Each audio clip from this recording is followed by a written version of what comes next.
भुजगशयनं पद्मनाभं सुरेशं विश्वाधारं गगनसदृशं मेघवर्णं शुभांगं लक्ष्मीकान्तं कमलनयनं योगिभिर्ध्यानगम्यं वन्दे विष्णुं भवभयहरं सर्वलोकैकनाथं वसुदेवसुतं देवं कंसचाणूरमर्दनं देवकी परमानन्दं कृष्णं वन्दे जगद्गुरुं। नमो नमः। मैं सुबोध कुमार साहू, संस्कृत विभाग, संत कोलंबा महाविद्यालय हजारीबाग,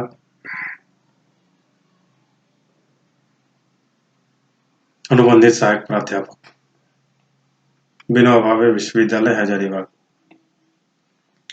श्रीमद् भगवत गीता, जो कि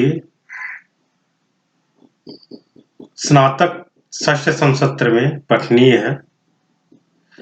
श्रीमद् भगवत गीता बहुत ही पावन ग्रंथ है। जो मनुष्य शुद्ध चित्त होकर के प्रेम पूर्वक इस गीता शास्त्र का पाठ करता है, वह भय और शोक आदि से रहित होकर के विष्णु धाम को प्राप्त करता है। जो मनुष्य सदा गीता का पाठ करने वाला है तथा प्राणायाम में तत्पर रहता है, उसके इस जन्म और पूर्व जन्म में किए हुए समस्त पाप निस्संदेह नष्ट हो जाते हैं। जल में प्रतिदिन स्नान किया हुआ मनुष्यों के लिए शारीरिक मल का जो नाश करता है, परंतु गीता ज्ञान रूप जल में एक बार भी अगर किया हुआ स्नान है तो वो संसार मल को नष्ट कर देता है। इसलिए श्रीमद् भगवत गीता का पाठ अवश्य करना चाहिए। श्रीमद् भगवत गीता के प्रथम एवं द्वितीय अध्याय का अध्ययन स्नातक संसत्र में करना है। यह श्रीमद् भगवत गीता महाभारत के भीष्म पर्व से लिया गया है। यह महाभारत का अमृतोपम सार है तथा यह भगवान श्री कृष्ण के मुख से प्रकट हुआ है। इस गीता रूप गंगा जल को पी लेने के बाद पुनः इस संसार में जन्म मरण नहीं होता। और गीता के लिए कहा गया है, सर्वोपनिषदो गावो दुग्धा गोपाल नंदना पार्थो वत्सा सुधीर भोक्ता दुग्धम गीतामृतम महत्। यानी कि जितने भी उपनिषद हैं, संपूर्ण उपनिषदें गौ के समान है और गोपाल नंदन श्री कृष्ण दुहने वाले हैं और अर्जुन उसका बछड़ा है तथा महान गीता अमृत उस गौ का दुग्ध है और शुद्ध बुद्धि वाला श्रेष्ठ मनुष्य इसका भोक्ता है। इसलिए श्रीमद् भगवद गीता को जरूर पढ़ना चाहिए।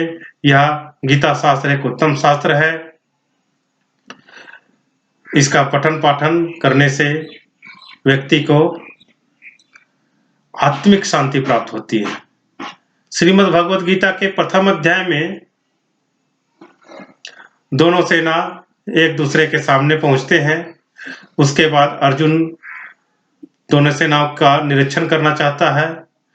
शंख ध्वनि के पश्चात जब दोनों सेनाओं की शंख ध्वनि हो जाती है, उसके बाद दोनों सेनाओं का निरीक्षण करने के लिए जब अर्जुन पहुंचते हैं तो अर्जुन मोह से व्याप्त हो जाते हैं और मोह से व्याप्त होकर के कायरता, स्नेह और शोक युक्त वचन बोलते हुए कृष्ण भगवान के सामने अपने आप को समर्पित कर देते हैं और बोल देते हैं कि मैं युद्ध नहीं करूंगा और धनुष बाण त्याग देते हैं।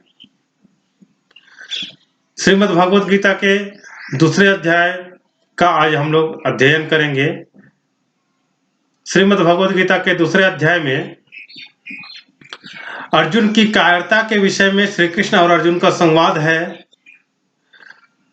और यह एक श्लोक संख्या 1 से 10 तक है। श्लोक संख्या 11 से 30 तक में सांख्य योग के विषय का वर्णन किया गया है।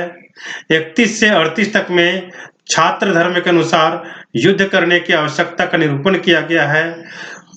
श्लोक संख्या 39 से 53 तक कर्मयोग के विषय का वर्णन किया गया है। श्लोक संख्या 54 से 72 तक स्थिर बुद्धि पुरुष के लक्षण और उसकी महिमा का वर्णन किया गया है। श्रीमद् भगवत गीता में चूंकि 18 अध्याय हैं, 18वें अध्याय में ज्ञान योग, भक्ति योग और कर्म योग इन तीनों का वर्णन किया गया है। लेकिन इन ज्ञान योग, भक्ति योग और कर्म योग का संपूर्ण सार श्रीमद् भगवद गीता के द्वितीय अध्याय में प्राप्त होता है। इसलिए श्रीमद् भगवद गीता का द्वितीय अध्याय गीता का सार माना जाता है। आज हम लोग श्रीमद् भगवद गीता के दूसरे अध्याय का अध्ययन करना शुरू करते हैं। श्रीमद् भगवद गीता में दूसरे अध्याय में संजय जब है तो अर्जुन श्री कृष्ण भगवान के सामने मैं युद्ध नहीं करूंगा ऐसा बोल करके अपने धनुष बाण को रख देते हैं। तब संजय है सो धृतराष्ट्र को बताने के लिए कहते हैं, तम तथा कृपयावेष्टम अश्रुपूर्णाकुलेक्षणं विषीदन्तमिदं वाक्यम उवाच मधुसूदनः। फिर से हम लोग श्लोक देखें, तम तथा कृपयावेष्टम् अश्रुपूर्णाकुलेक्षणं विषीदन्तमिदं वाक्यम उवाच मधुसूदनः। बोलते हैं कि तथा कृपयाविष्टम, तथा मतलब उसी प्रकार के, कृपया करुणा से, कायरता से, आविष्टम व्याप्त हुए, तम उन अर्जुन के प्रति, विषीदंतम जो कि विषाद कर रहे हैं, विषीदंतम विषाद कर रहे हैं, अश्रु पूर्णाकुलेक्षणम अश्रु से आपूरित है, आंसुओं का कारण जिसके नेत्र जो है वो आपूरित हो गया है और देखने की शक्ति जिससे अवरुद्ध हो गई है, वैसे मधुसूदन यानी भगवान श्री कृष्ण इदम यह वचन, इदम वाक्यम यह वचन उवाच कहे, बोले। तो तम तथा कृपयाविष्टम अश्रुपूर्णाकुलेक्षणं विषीदन्तमिदं वाक्यम उवाच मधुसूदनः। यहाँ संजय धृतराष्ट्र से बोलते हैं कि तथा कृपयाविष्टम उस प्रकार के कायरता से व्याप्त हुए, करुणा से व्याप्त हुए, तम विषीदंतम उन अर्जुन के प्रति जो कि विषाद कर रहे हैं, अश्रुपूर्णाकुलेक्षणम और आंसुओं से पूर्ण तथा व्याकुल नेत्रों वाले जो हैं वैसे को मधुसूदन, वैसे अर्जुन को मधुसूदन भगवान श्री कृष्ण इदम वाक्यम उवाच यह वचन बोले, यह वाक्य बोले, यह वचन कहे। क्या कहते हैं? तो दूसरे श्लोक में श्री भगवान उवाच, श्री भगवान कहते हैं दूसरे श्लोक में, कुतस्त्वा कश्मलमिदं विषमे समुपस्थितम् अनार्यजुष्टम् ऐश्वर्यम् अकीर्तिकरम् अर्जुन। यहाँ पर कुतस्त्वा, कुतः जोड़त्वा, कश्मलमिदं कश्मलम जोड़ इदम, विषमे समुपस्थितम् अनार्यम अनार्यजुष्टम आस जोड़ ऐश्वर्यम् जोड़ अकीर्तिकरम् जोड़ अर्जुना। तो यहाँ पर बतला रहे हैं अर्जुना मतलब हे अर्जुन, विषम में इस विषम अवसर पर, युद्ध के समय में मोह करना यह विषम अवसर है। तो इस विषम अवसर पर त्वा तुम्हें, तुमको, इदम कश्मलम यह मोह, यह कायरता, कुतः कहां से, समुपस्थितम प्राप्त हुआ, अनार्यजुष्टम यह जो है आर्यों के द्वारा सेवन करने योग्य नहीं है, अनार्यों के द्वारा सेवन करने योग्य है, श्रेष्ठ पुरुषों द्वारा सेवन करने योग्य नहीं है, और ऐश्वर्यम स्वर्ग को भी देने वाला नहीं है, और आकीर्तिकरम यह कीर्ति भी नहीं करने वाला है, यश को भी प्राप्त नहीं कराने वाला है। तो यहाँ भगवान श्री कृष्ण कहते हैं, अर्जुना हे अर्जुन, विषमे त्वा, इस विषम अवसर पर तुमको इदम कस्मलम कुतः समुपस्थितम, यह मोह, यह कायरता कुतः समुपस्थितम, कहां से प्राप्त हुई। अनार्य जुष्टम, यह श्रेष्ठ जनों द्वारा आचरित नहीं है, श्रेष्ठ पुरुष इसका सेवन नहीं करते हैं। आस्वर्ग्यम, और यह स्वर्ग को भी नहीं देने वाला है। आकीर्तिकरम, और यह कीर्ति को भी देने वाला नहीं है। मतलब कि यह यहाँ पर भगवान श्री कृष्ण उनको बता रहे हैं कि यह जो युद्ध का समय है, युद्ध के समय में किसी प्रकार का मोह ममता जो है उसको त्याग करके युद्ध करना चाहिए। तो इस समय तुमको इस आज समय में मोह किस हेतु से प्राप्त हुआ है, क्योंकि यह जो मोह है यह श्रेष्ठ पुरुषों द्वारा आचरित नहीं है, और यह स्वर्ग को भी नहीं देने वाला है और कीर्ति को भी नहीं देने वाला है। आगे बतलाते हैं, क्लैब्यमाश्मगमः पार्थ नैतत्त्वयुपपद्यते, क्षुद्रं हृदये दौर्बल्यं त्यक्त्वोत्तिष्ठ परन्तप। क्लैब्यमाश्मगमः पार्थ नैतत्त्वयुपपद्यते, न जोड़ एतत् जोड़ त्वयि जोड़ उपपद्यते, न एतत् त्वयि उपपद्यते। क्षुद्रम हृदय दौर्बल्यम त्यक्तोत्तिष्ठ, त्यक्त्वा जोड़ उत्तिष्ठ, त्यक्तोत्तिष्ठ परन्तप। तो क्लैब्यमाश्मगमः पार्थ नैतत्त्वयुपपद्यते, क्षुद्रम हृदय दौर्बल्यम त्यक्तोत्तिष्ठ परन्तप। पार्थ, पार्थ मतलब पृथा का पुत्र, पृथा, कुंती का एक नाम पृथा भी था, तो पृथा का पुत्र मतलब अर्जुन। पार्थ, क्लैब्यम मा अश्मगमः त्वयि एतत् न उपपद्यते। पार्थ, हे पृथानंदन अर्जुन, क्लैब्यम मा अस्मगमः, क्लैब्यम क्लीबता को, नपुंसकता को, मा अस्मगमः मत प्राप्त हो वो, क्योंकि त्वयि एतत् न उपपद्यते, त्वयि तुझ में, एतत् यह न उपपद्यते उचित नहीं जान पड़ती, तुझ में यह उचित नहीं जान पड़ती। परंतप, हे परंतप, क्षुद्रम हृदय दौर्बल्यम, क्षुद्रम हृदय दौर्बल्यम, हृदय की क्षुद्र दुर्बलता को, तुच्छ दुर्बलता को त्यक्त्वा त्याग कर, उत्तिष्ठ उठ जाओ, खड़े हो जाओ, मतलब कि युद्ध के लिए तत्पर हो जाओ। तो क्लैब्यमाश्मगमः पार्थ नैतत्त्वयुपपद्यते, क्षुद्रम हृदय दौर्बल्यम त्यक्त्वोत्तिष्ठ परन्तप। पार्थ, क्लैब्यमाश्मगमः, हे अर्जुन तुम नपुंसकता को मत प्राप्त होवो, एतत् त्वयि न उपपद्यते, यह तुमको उचित नहीं जान पड़ता। परन्तप, हे परन्तप अर्जुन, क्षुद्रम हृदय दौर्बल्यम त्यक्त्वा उत्तिष्ठ, क्षुद्रम हृदय दौर्बल्यम, हृदय की तुच्छ दुर्बलता को त्यक्त्वा उत्तिष्ठ, त्याग करके युद्ध के लिए खड़े हो जाओ। इसके बाद अगले श्लोक में अर्जुन कहते हैं, कथम भीष्मम् अहं संख्ये द्रोणं च मधुसूदन, इषुभिः प्रतियोत्स्यामि पूजार्हारवरिसूदन।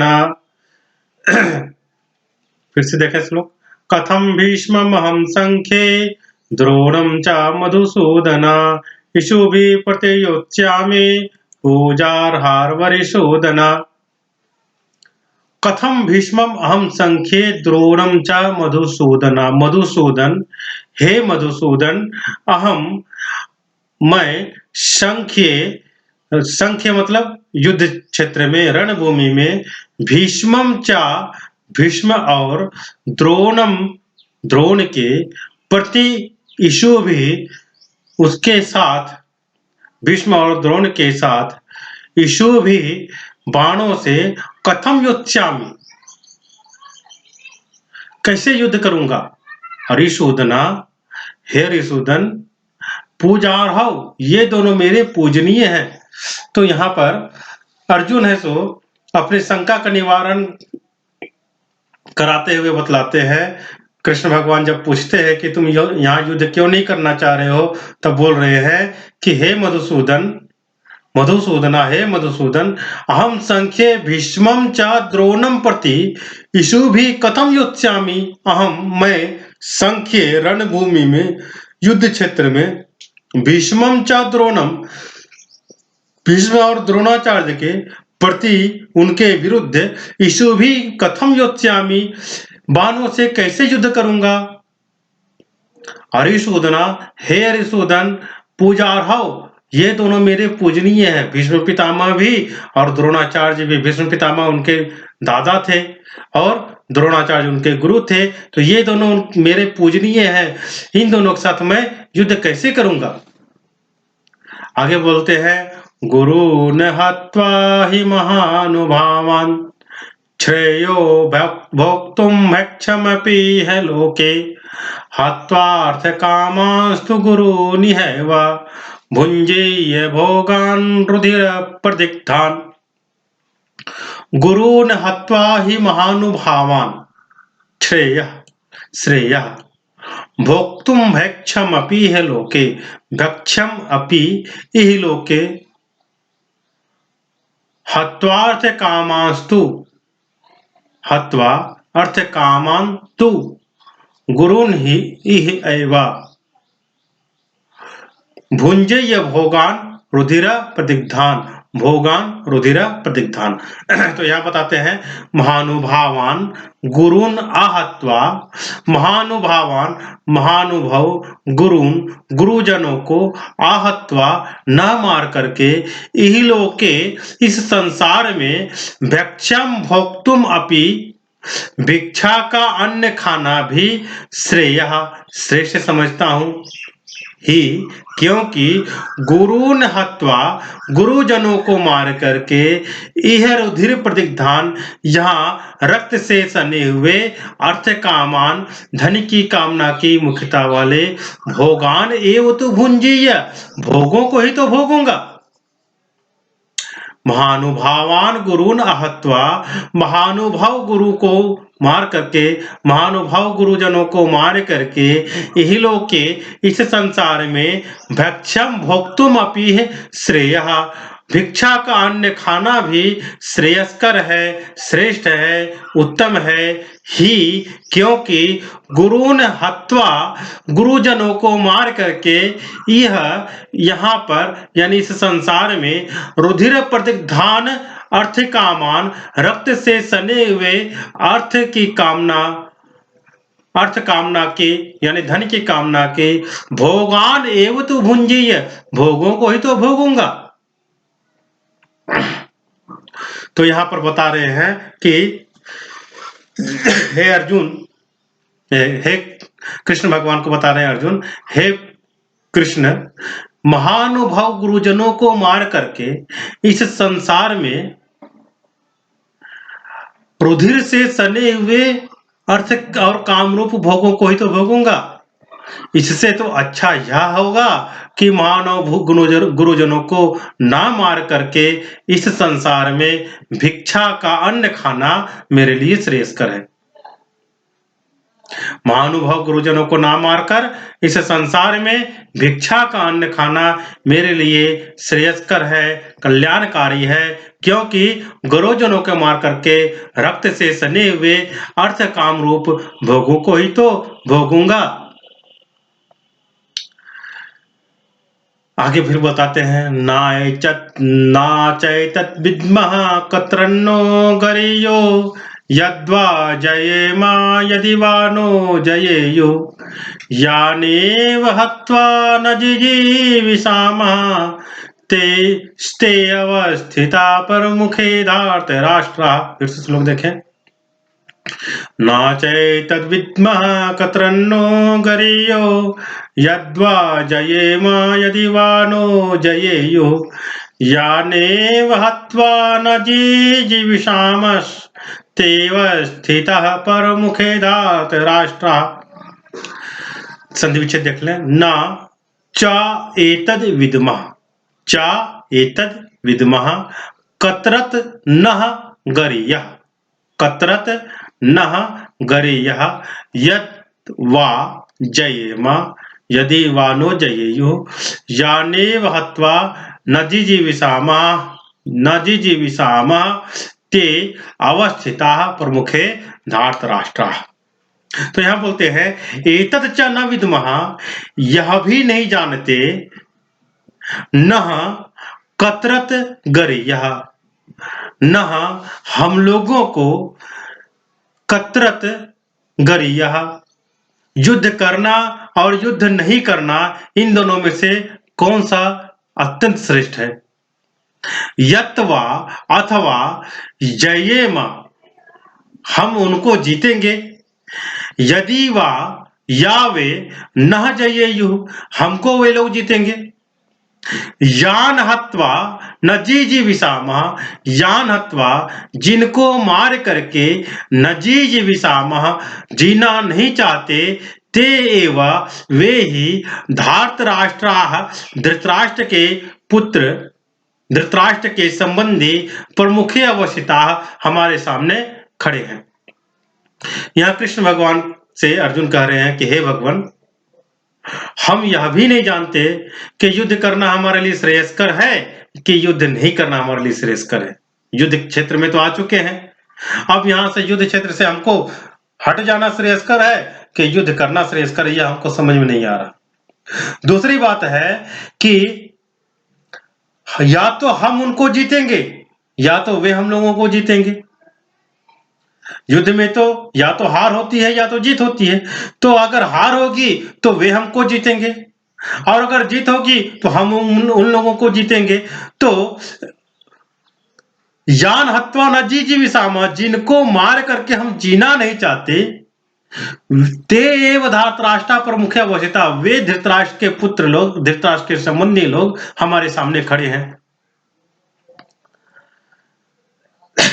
तो यहाँ पर अर्जुन कृष्ण भगवान से यह कहते हैं कि हम इसके लिए युद्ध करना छोड़े हैं कि हमको यह पता नहीं है कि हम क्या करें।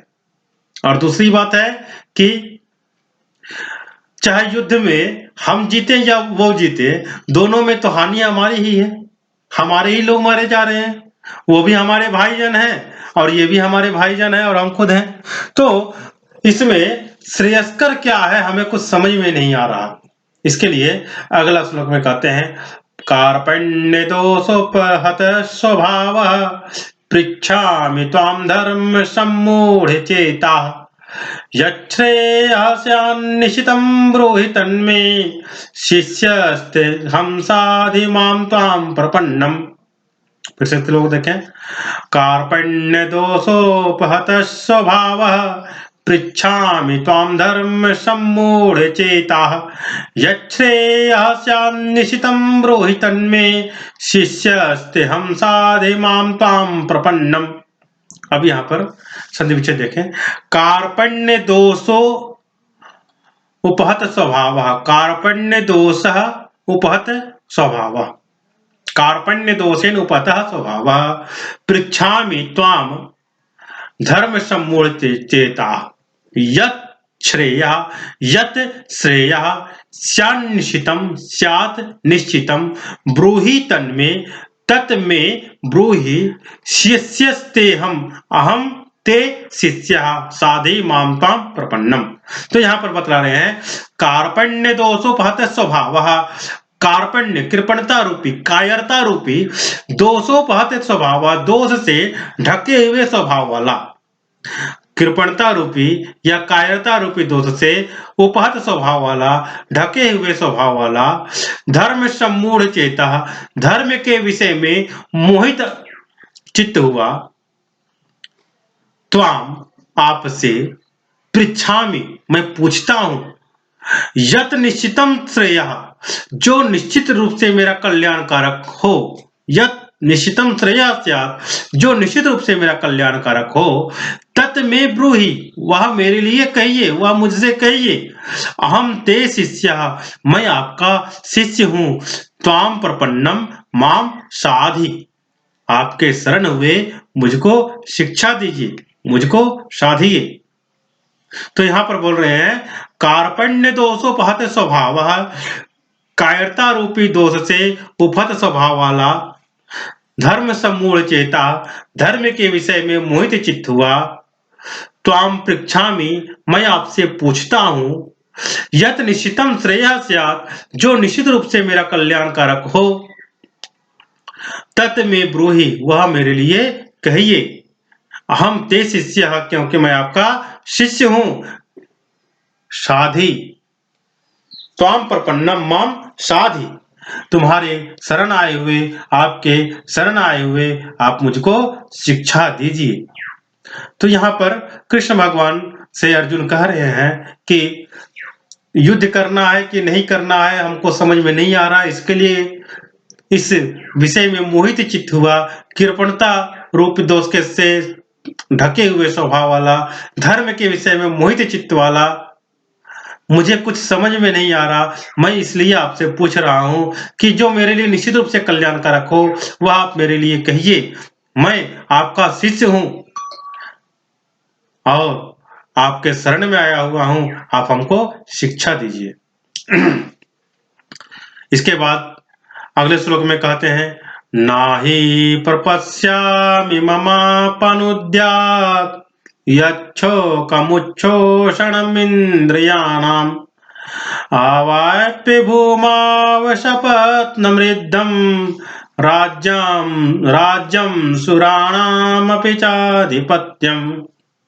फिर से श्लोक देखें, नाहि प्रपश्यामि ममापनुद्यात्, यच्छोकमुच्छोषणमिन्द्रियाणाम्, आवाप्य भूमावशपत्नमृद्धम्, राज्यं सुराणामपि चाधिपत्यम्। संधि विच्छेद देख लें, नाहि प्रपश्यामि मम अपनुद्यात्, मम अपनुद्यात्, यत् शोकम, यत् शोकम, यत् शोकम उच्छोषणम इंद्रियाणाम, अवाप्य भूमावसपत्नम रिद्धम, भूमौ असपत्नम रिद्धम, राज्यम सुराणाम अपि च आधिपत्यम, सुराणाम अपि च आधिपत्यम।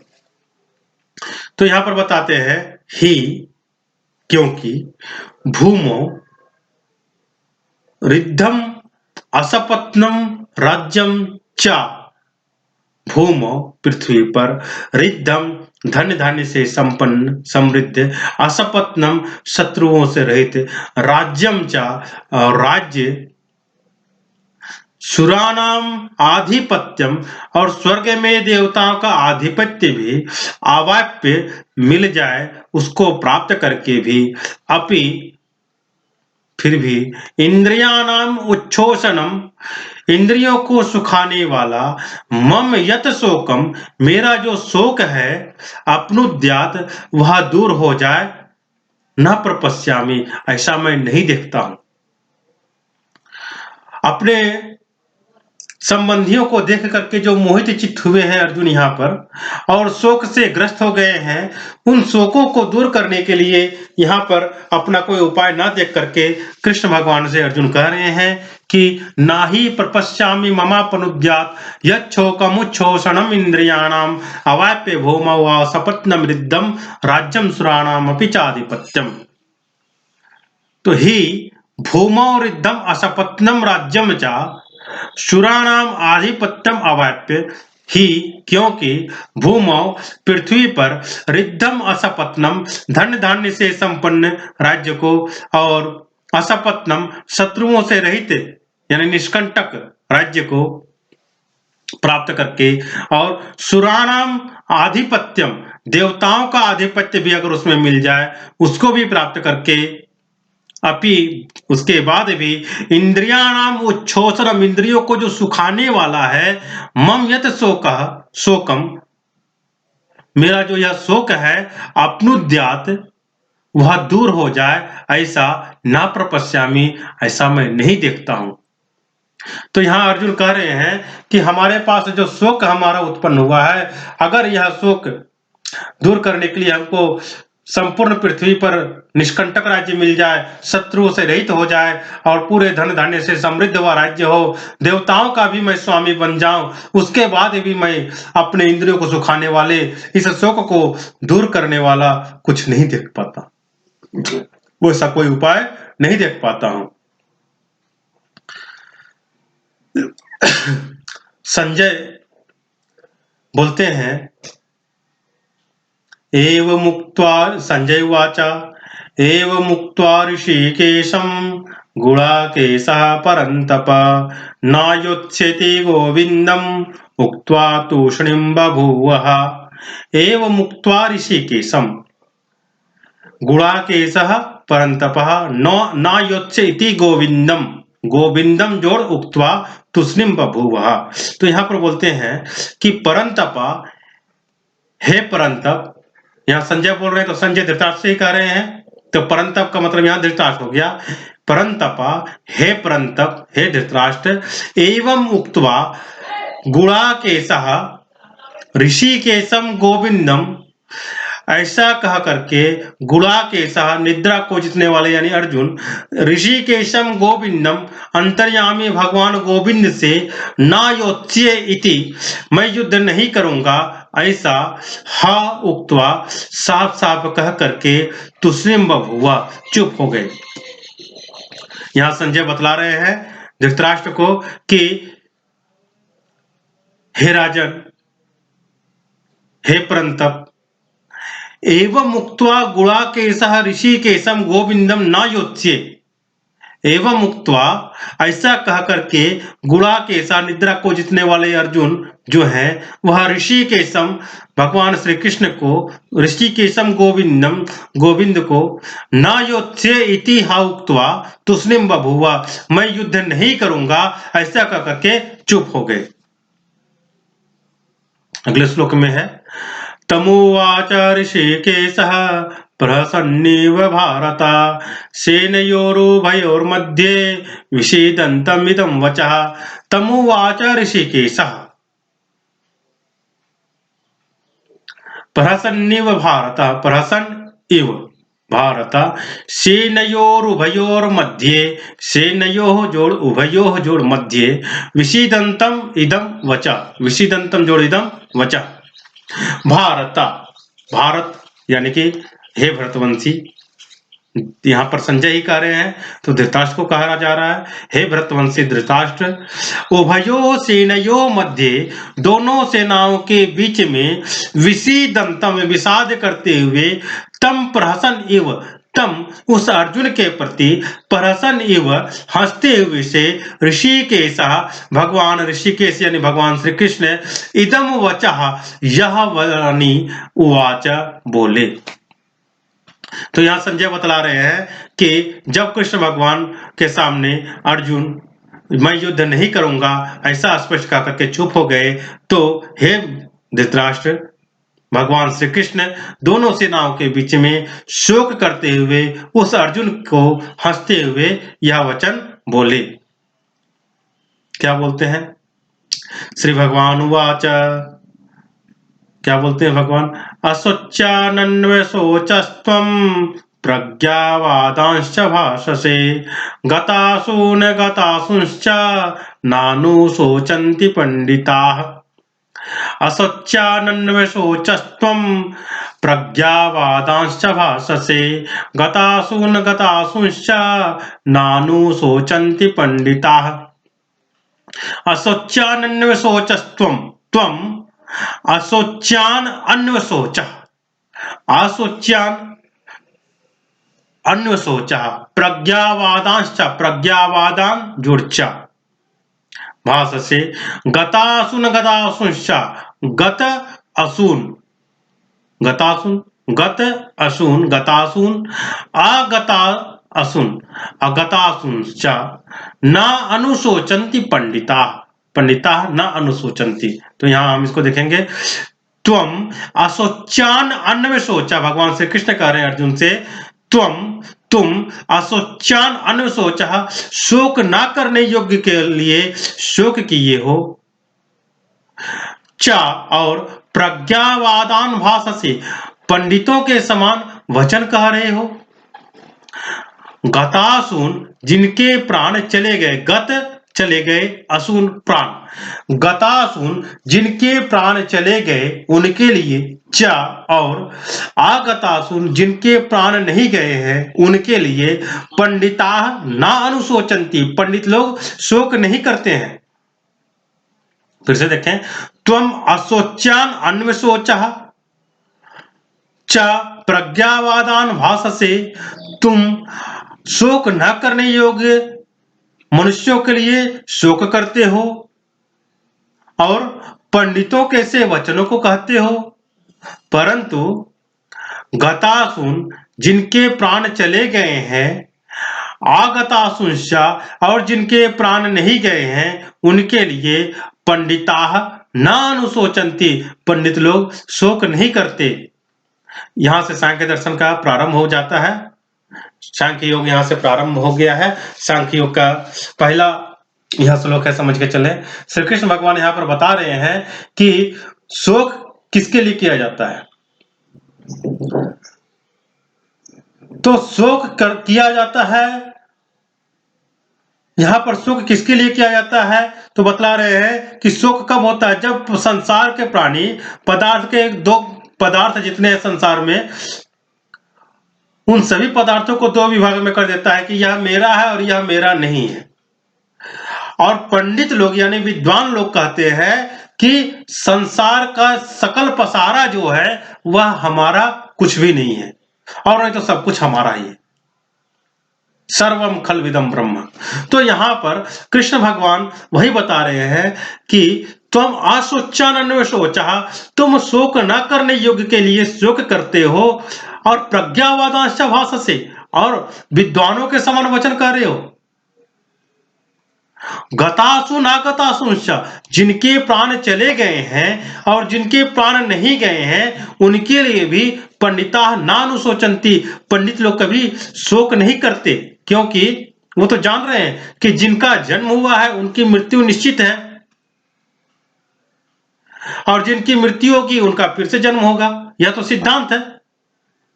तो इन सिद्धांतों से विपरीत अगर जा रहे हो तो तुम पंडित नहीं हो और पंडिताई के समान वचन कह रहे हो।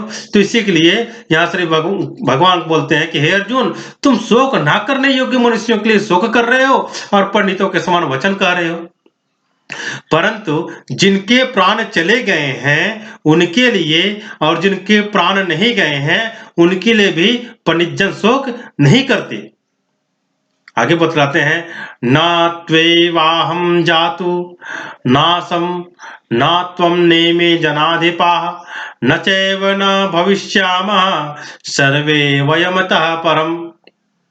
फिर से श्लोक देखें, न त्वेवाहम जातु नासम न त्वं नेमे जनाधिपाः न चैव न भविष्यामः सर्वे वयमतः परम। संधि विच्छेद, न तु एव अहम जातु नासम न आसम न त्वम न इमे नेमे न इमे जनाधिपाः न चैव न भविष्यामः सर्वे वयमतः परम। तो यहां बता रहे हैं कि जातु अहम न आसम, किसी काल में मैं नहीं था, त्वम ना तुम नहीं थे, इमे जनाधिपाः ना ये राजा लोग नहीं थे, न तो एवा और यह बात भी नहीं है, चा और यह बात भी नहीं है, अतः परम वयम सर्वे न भविष्यामः, कि इसके बाद हम सभी लोग नहीं रहेंगे, एव न यह बात भी नहीं है। जातु अहम न आसम त्वम न इमे जनाधिपाः न तो एव च अतः परम वयम सर्वे न भविष्यामः एव न। यहां बोल रहे हैं कि जातु अहम न आसम, किसी काल में मैं नहीं था, त्वम न तुम नहीं थे, न इमे जनाधिपाः ये राजा लोग नहीं थे, ना तो एवच, और यह बात भी नहीं है कि अतः परम वयम सर्वे ना भविष्यामः, कि इसके बाद हम सभी राजा लोग नहीं होंगे, एवं ना, यह बात भी नहीं है। यहाँ पर अर्जुन को कृष्ण भगवान समझा रहे हैं, बोल रहे हैं कि तुम शौक कर रहे हो मरने वालों के लिए, और मरना तो सबको है। ऐसा नहीं है कि किसी काल में हम नहीं थे, या तुम नहीं थे, या ये राजा लोग नहीं थे, किसी ना किसी योनि में तो थे ही। और ऐसा भी नहीं है कि इसके बाद हम सब में से कोई नहीं रहेंगे, सब कोई कभी ना कभी किसी ना किसी योनि में रहता ही है। तो यहां पर वही बोल रहे हैं कि जातु अहम ना आसम, किसी काल में मैं नहीं था, ना त्वम ना, और तुम नहीं थे, इमे जनाधिपा ना, ये राजा लोग नहीं थे, ना तो ये वचा, और यह बात भी नहीं है, अतः परम वयम सर्वे ना भविष्यामः, कि इसके बाद हम सभी राजा लोग नहीं होंगे, एवं ना, ऐसी बात नहीं है। भगवान कृष्ण यहाँ पर सांख्य दर्शन को अच्छी प्रकार से समझाते जा रहे हैं, सांख्य योग का यहाँ पर अच्छी प्रकार से निरूपण करते जा रहे हैं, और इसमें साथ साथ आत्मा का निरूपण भी करते जा रहे हैं। एक ही साथ नहीं होना और होना, यह जो है यह आत्मा पर निर्भर है। इसी के लिए अगले श्लोक में कहते हैं, देहिनोऽस्मिन् यथा देहे कौमारं यौवनं जरा तथा देहांतर प्राप्तिर धीरस्तत्र न मुह्यते। फिर से श्लोक देखें, देहिनोऽस्मिन् यथा देहे कौमारं यौवनं जरा तथा देहांतर प्राप्तिर धीरस्तत्र न मुह्यति।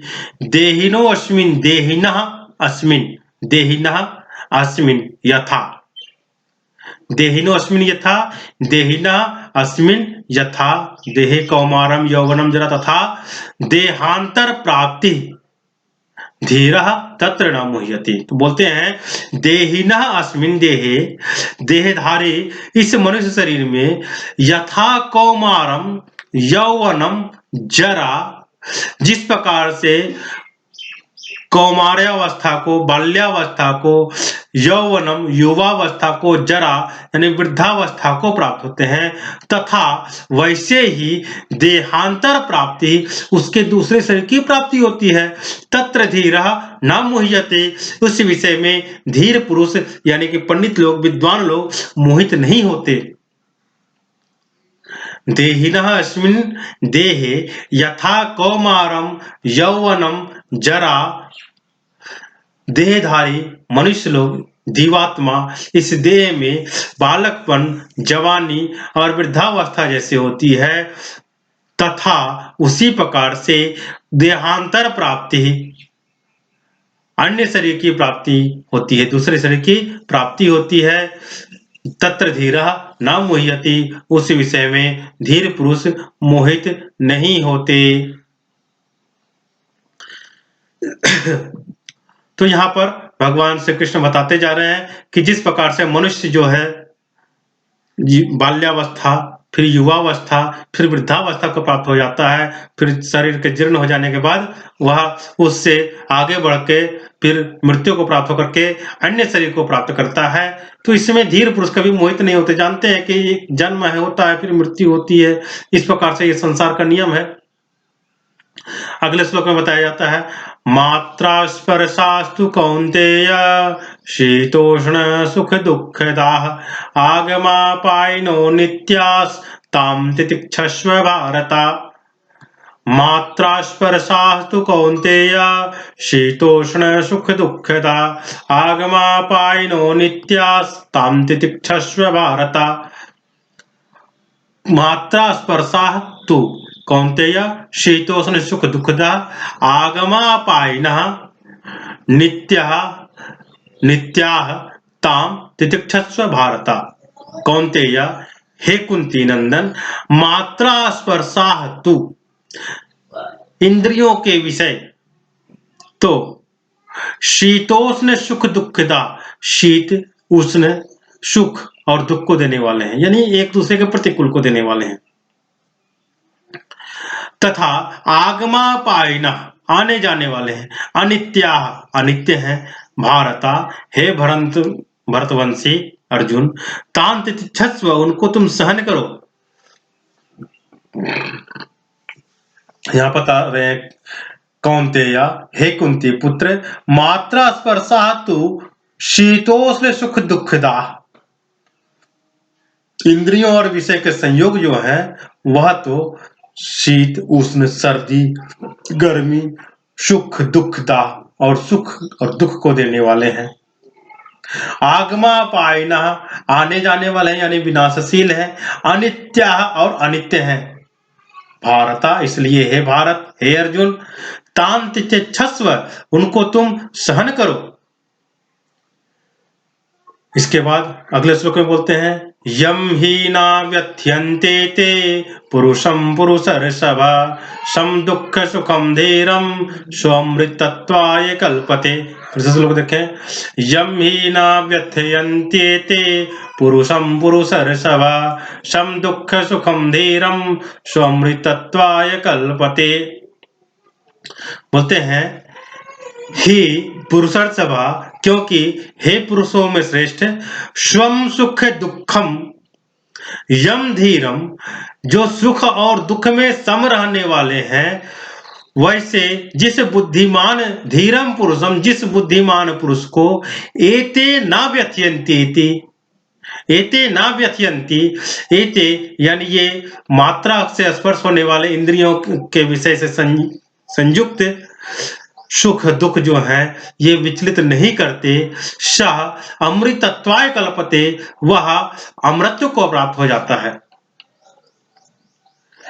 ही क्योंकि पुरुषर्षभा हे पुरुष श्रेष्ठ, सम दुख सुखम दुख और सुख को समान समझने वाले, यम धीर पुरुषम जिस धीर पुरुष को एते ना व्यथयन्ति इंद्रिय और विषयों का ये जो संयोग है ये व्याकुल नहीं करता है, इसके द्वारा जो सुख प्राप्त होता है या दुख प्राप्त होता है उससे वह व्याकुल नहीं होते। सह अमृतत्वाय कल्पते वह अमृत को प्राप्त हो जाता है, वह अमृत के योग्य हो जाता है, वह अमृत को प्राप्त हो सकता है, वह मोक्ष को प्राप्त हो सकता है।